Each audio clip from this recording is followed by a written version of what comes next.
As you view the current landscape of closed-end funds, what stands out as a sector that may present opportunity to investors?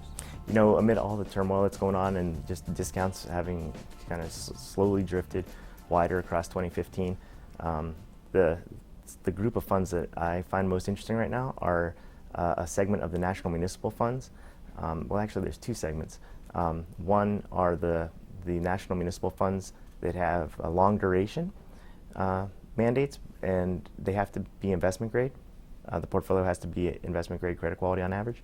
And then there's the long duration. There's a group that's long duration, and they have kind of more opportunistic with their credit risk.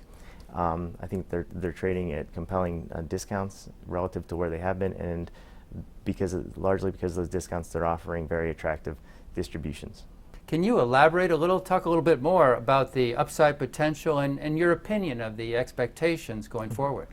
So one of the reasons I believe that these two groups of closed-end funds have wider discounts right now is because investors are worried about interest rate risk, and so they're looking, you know, what's the Federal Reserve going to do with short-term interest rates, and how's that going to affect my distribution and the value of my portfolio?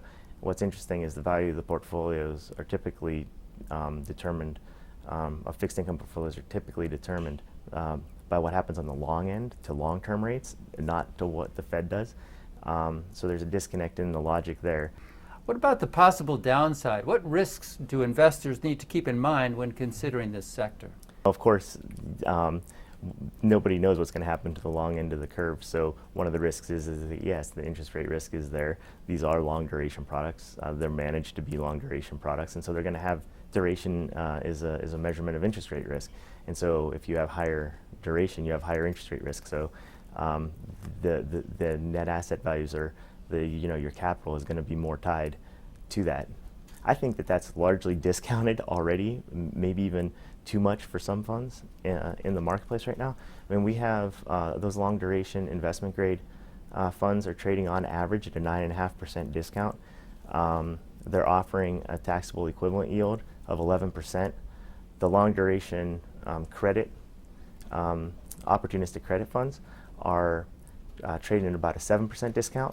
A year ago, they were trading at 3% discount, and they're offering about an 11.5% taxable equivalent yield.